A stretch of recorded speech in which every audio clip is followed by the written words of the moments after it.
selama ini normalisasi menggusur 100 orang menyelamatkan jutaan ribuan orang. Itu saja warga siap. Cuma ya sewajarnya aja karena udah ada rumah ya harus punya rumah lagi. Kita pun jangan akan banyak alasan. Kita bosan akan derita. Kita pun jangan akan banyak alasan. Kita bosan akan derita. Ya, dan pemirsa, proyek Sodetan Ciliwung yang memang telah terbengkalai sejak beberapa tahun yang lalu, saat ini rencananya Pemprov DKI Jakarta akan segera menyelesaikan proyek ini. Dan untuk informasi lengkapnya, di studio telah bersama kami Bapak Jarod Widyoko, Kepala Balai Besar Wilayah Sungai Ciliwung Cisadane. Terima kasih Pak Jarod sudah bergabung bersama kami di Studio TV. Dan juga ada Bapak Yayat Supriyatna selaku pengamat tata kota. Sorry Pak Yayat, sehat Pak? Alhamdulillah. Baik, sebelum ke Pak Yayat, kita ke Pak Jarod. Pak Jarod, bagaimana ini perkembangan terkait dengan proses pengerjaan Sodetan Kali Ciliwung ini Pak? Ya, terima kasih. Jadi dengan mendengar, kami mengucapkan Alhamdulillah dengan mendengarkan statement dari Pak Gub maupun Pak Wagub. Karena Sodetan Ciliwung ini menjadi program satu kesatuan untuk mengendalikan banjir DKI. Kenapa saya bilang satu kesatuan? Ini mulai dari hulu, tahun ini mulai tahun 2016 kita membangun bendungan, 2 buah bendungan yang fungsinya single purpose. Itu hanya mengendalikan banjir. Ada 2 buah bendungan, Ciawi dan Sukamai. Mengendalikan debit puncak dan memperpanjang waktu sampai di Jakarta. Ini sudah luar biasa, sudah berkurang nanti. Sudah mulai masuk ke Ciliwung. Nanti ada Sodetan. Sodetan ini yang air mengalir di Ciliwung kita alirkan ke Cipinang. Tadi melalui Sodetan ini kurang lebih 60 meter kubik per detik. Dari Cipinang nanti masuk ke BKT. Baik.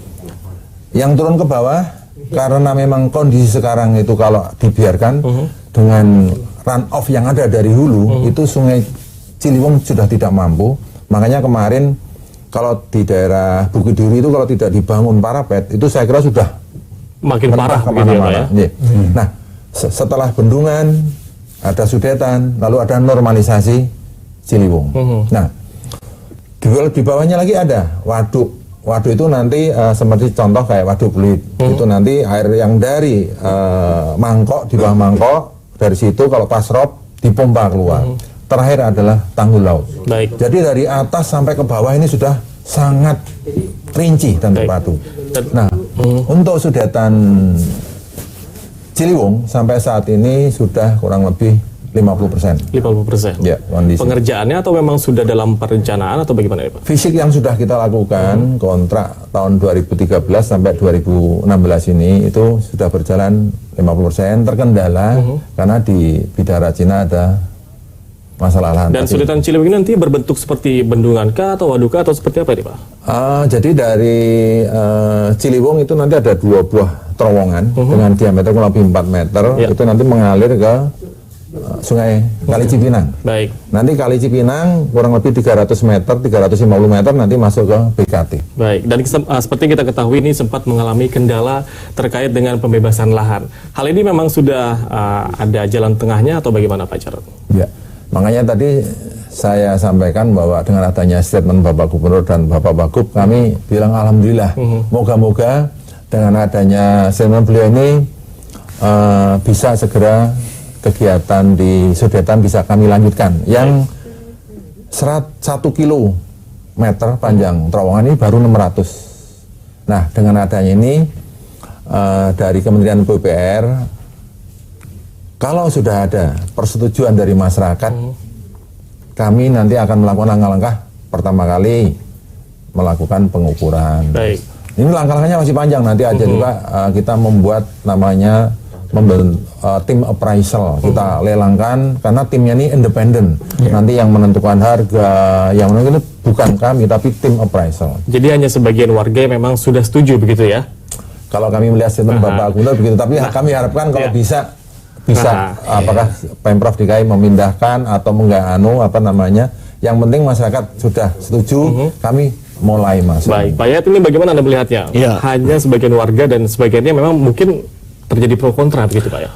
Pertama ini kita harus catat 2013-2017 stuck hampir 4 tahun tidak terselesaikan. Yang harus dipetakan adalah apa yang menjadi dasar penolakan sebelumnya. Biasanya risiko ditanggung kerugian terlalu besar di masyarakat. Risiko tidak mendapatkan rumah sebagaimana yang mereka miliki diinginkan sekarang. Nah, disinilah sebetulnya manajemen risiko itu harus siap oleh Pemprov DKI. Pertama dulu, kalau zaman yang sebelumnya jadi Pak Ahok, ada pertimbangan satu, rumah susun, rumah susun sewa misalnya, atau kalau memang itu rumah milik ada bukti-bukti, ada ganti rugi. Jadi pilihannya sebetulnya sederhana. Kalau milik ada bukti, kasih ganti rugi. Tapi kalau yang sewa bukan di atas tanah milik, ini harus diselesaikan secara lebih proporsional. Karena ini sengketa tanah akan menjadi persoalan yang panjang.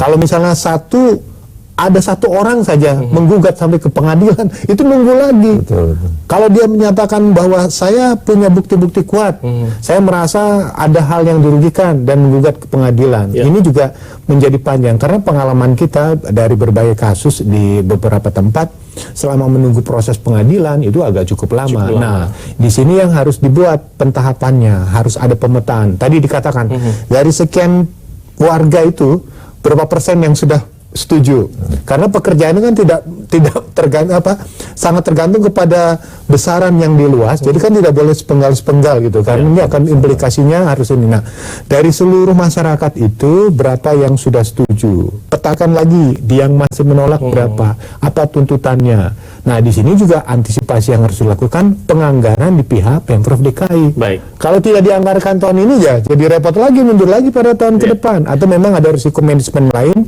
di mana mungkin bantuan dari pemerintah pusat bisa membackup penyelesaian ganti ruginya. Baik, Pak ya, tahan dulu komentar Anda karena pemirsa kami harus jeda sejenak. Tetaplah bersama kami di Ada Berita Petang.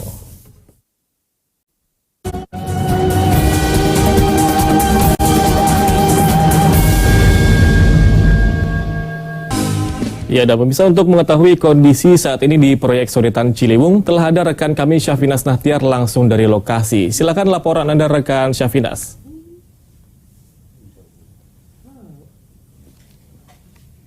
Terima kasih Reva. Pemirsa, saat ini saya sudah berada di titik lokasi rencana pembuatan inlet atau pintu masuk air Kali Ciliwung menuju Kanal Banjir Timur. Dan pemirsa, kami juga sudah berusaha untuk memperbarui informasi kami. Namun sayangnya Ibu RW yang tadi kami usahakan untuk kami temui tidak ada di tempat, dan juga warga sepertinya kurang memahami adanya perkembangan dari kegiatan ini ataupun kondisi terbaru dari kegiatan pembuatan sodetan di Kali Ciliwung ini, pemirsa. Dan seperti yang Anda lihat sendiri pemirsa, bahwa lokasi perencanaan pembuatan inlet ini belum ada tanda-tanda dari adanya pengerjaan ataupun kegiatan. Dan sejauh ini pemirsa, bahwa warga dan juga Pemprov DKI Jakarta belum menemukan titik temu dari solusi adanya pembebasan lahan. Sekedar informasi saja pemirsa, bahwa awalnya pembebasan lahan ini ditargetkan akan diselesaikan tahun 2015. Namun karena adanya masalah pembebasan lahan, jadi ditunda tahun 2017, hingga sekarang pun tahun 2018 belum juga usai. Sehingga kita masih bertanya-tanya, kira-kira sampai tahun berapakah masalah dari pembebasan lahan ini bisa usai dan bisa cepat teratasi. Dan dengan demikian, Pemprov DKI Jakarta sekarang sedang berupaya untuk melakukan dialogis bersama warga mengenai relokasi warga ke rusun-rusun yang nantinya akan dibangun di daerah Bidara Cina ataupun di daerah Kali Ciliwung ini. Begitu Reva, demikian informasi yang bisa saya sampaikan. Kembali ke Reva di studio. Rekan Syafinas atas laporan Anda dan selamat bertugas kembali. Pak Yayat, ini rekan kami mengatakan bahwa kurangnya informasi yang didapat oleh warga. Sekarang yang ditunjuk untuk menjelaskan informasi itu siapa? Lurah, camat, atau dari SKPD, dari dinas. Jadi kalau tidak ada ujung tombak informasi, itu bisa kemana-mana. Ada informasi bias kemana-mana, berubah-ubah. Jadi ada bagusnya tunjukkan aja ke macam satuan tugas atau task force yang ditunjuk yang merupakan gabungan. Jadi gabungan dari Balai Besar, kemudian dari DKI. Nah, Balai Besar bisa menjelaskan secara kronologis tadi penanganan dari hulu, penanganan hingga di hilir. Tadi statement warga bagus juga. Pengorbanan dari 100 orang ini bisa menyelamatkan jutaan orang. Nah, ini kan menarik nih kan. Nah, jadi di sini sebetulnya kata kuncinya. Nah, kedua tadi pernyataan yang kedua dari warga, kompensasinya apa? Nah, pertanyaan ini tertarik dengan persoalan kompensasi, berapa besar kesiapan di mata anggarannya itu. Baik. Jadi kan kalau dengan, nah kedua yang menarik adalah tentang pemindahan ini. Rumah susun mana yang disiapkan? Betul. Selama rumah susun itu tidak ada, itu kan menjadi persoalan. Karena prinsipnya sederhana aja, jual putus, kasih ganti rugi, silakan cari. Tapi kalau tidak ada alternatif pemindahan, bermasalah juga kan? Ya. Karena warga juga ingin rumah yang pasti gitu kan. Baik, Pak Yat, ini terkait dengan rumah susun, Iya. apakah memang di daerah Cilenyi ini masih ada lokasi atau Nah, yang memungkinkan? pertama Gitu? kita harus banyak belajar dari kasus di Kampung Pulo. Kampung Pulo juga program cepat yang dilakukan oleh pemerintah. DKI menghibahkan, ya artinya ex dari kantor Sudin PU di Jakarta Timur itu bekerja sama dengan pemerintah pusat untuk dibangunkan rumah susun. Jadi PU membangunkan rumah susun. Nah, pertanyaannya, adakah lahan-lahan dari Pemprov yang sudah disiapkan? Ya. Jadi pertanyaan di sini harus segera dijawab nih. Kemudian berapa lama rumah susun itu? Berapa jumlah unitnya? Rusunami atau Rusunawa? Itu harus dijawab. Kalau tidak dijawab itu orang nanti posisinya andilau juga tuh. Artinya antara dilema dan kegalauan, ya kan? Ini kan lagi. Jadi menurut saya menarik nih, harus ada keputusan. Ya. Tidak ada keputusan itu membuat masyarakat kembali terbelah. Jadi pemerintah pun harus memberikan garansi bahwa tujuannya baik, Anda juga kami Harus layani ada dengan kejelasan baik. begitu, Pak. Nah, kalau misalnya sekarang Pak Gubernur menginginkan ada revitalisasi, juga pertanyaan revitalisasinya bagaimana di kampung di situ. Nah, ini kan menjadi suatu persoalan. Kalau tidak dijawab dengan segera, ini prosesnya akan menggantung lagi. Baik, Pak Jarod, ini apabila tidak berhasil pemindahan warga tersebut, solusi apa yang akan dilakukan oleh Pemprov DKI Jakarta? Memang ini sudah terbangun perencanaan, Ya. Sudah dikerjakan 50%. Sebenarnya ya kalau sampai tidak teranu ya ini karena pertama genangan, kalau terjadi banjir paling tidak kan bisa mengurangi 60 meter kubik per detik. Jadi yang kedua, kalau misalnya ini pun tadi kalau tidak kan kami masih Optimis? optimis karena apa? Kalau iya nanti dari Pak Pemprov DKI bahwa masyarakat siap tadi yang disampaikan untuk sosialisasi dari sisi mungkin relokasi atau apa nanti Pemprov, kami dari sisi teknisnya siap. Lalu itu pun kalau iya kami itu masih memerlukan waktu lagi, tidak langsung kayak uang ngeluarkan duit dari saku kanannya, itu nggak bisa. Karena harus mulai dari pengukuran dulu. Setelah diukur nanti dari BPN membuat semacam peta bidang. Habis itu kita mengadakan juga paralel supaya lebih cepat gerakannya, itu ada namanya appraisal, tim appraisal. Tim appraisal itu independen, kita lelangkan, kita adakan, pengadaan.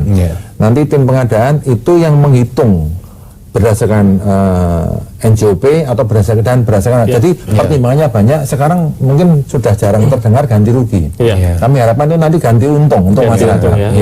Setelah itu tim appraisal pun hasil harganya itu dimusyawarahkan dengan masyarakat. Jadi tidak langsung sekian, tidak. Jadi masih panjang tahapannya. Seandainya iya masyarakat ada dari Pemprov, ada persetujuan ya, kami segera bergerak, paling tidak bisa. Baik, Pak Jarod, itu kan tadi bila gagal. Apabila berhasil, apakah memang ini akan berdampak pada banjir yang semakin di Jakarta ini semakin banyak dan bisa mengurangi banjir begitu? Sangat signifikan. Karena apa? Tadi sudah kami ceritakan, ini menjadi satu kesatuan perencanaan, mulai dari hulu ke hilir. Kita tidak bisa mengendalikan banjir hanya di hilir saja. Dari hulu sudah mulai, karena catchment area yang terjadi perubahan, catchment area itu di hulu. Penyebabnya kapasitas Ciliwung tidak mampu, itu adalah perubahan catchment area di hulu. Seandainya ini kanan kiri catchment area di Bogor, Depok itu tidak ada orang, masih hutan, saya kira nggak ada banjir. Mungkin masih bisa gitu, Pak ya? Tidak ada banjir, kita jamin, karena masih hutan semua. Jadi airnya itu mengalir ke Ciliwung masih sesuai dengan kapasitas yang ada. Tapi dengan adanya perubahan lanjut, di mana hujan langsung masuknya ke sungai semua, kan jelas tidak menampung.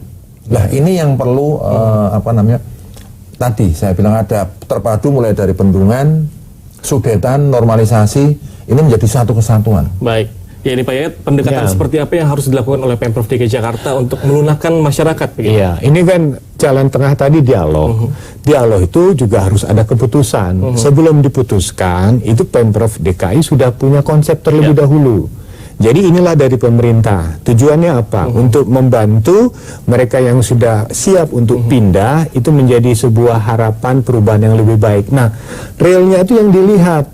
Kalau tidak terlihat, ya warga juga akan bingung mau kemana mengikuti kebijakan ini. Itu pilihan pertama. Saya mengatakan harus ada konsep yang jelas dan tegas dari Pemprov terkait dengan warga ini. Yang kedua, kalau misalnya nanti ada program dialog ini jangan terlalu panjang juga nih. Karena semakin panjang makin lama prosesnya. Karena bagaimanapun mata anggaran sudah ditetapkan sekarang bisa tidak terserap lagi, bermasalah lagi untuk waktu yang akan datang. Semakin ditunda, persoalan akan makin panjang, banjir pun tidak akan terselesaikan. Jadi sekali lagi saya mengatakan, dialog dibuka, oke dialog dibuka, tapi ekspektasi harapan warga pun minimal bisa terpenuhi lah. Nah, dalam hal ini maka saya berharap keberanian dalam konteks berdialog juga harus diiringi dengan adanya kepastian mau kemana warga selanjutnya. Jadi harus ada kejelasan dari Pemprov DKI Jakarta. Baik, terima kasih banyak Pak Jarod dan juga Pak Yayat telah hadir di studio JAK TV. Dan pemirsa, Densus 88 Anti Teror Mabes Polri berhasil menangkap 3 teroris yang tergabung dalam Jamaah Ansarut. Informasi lengkapnya usai jeda berikut ini.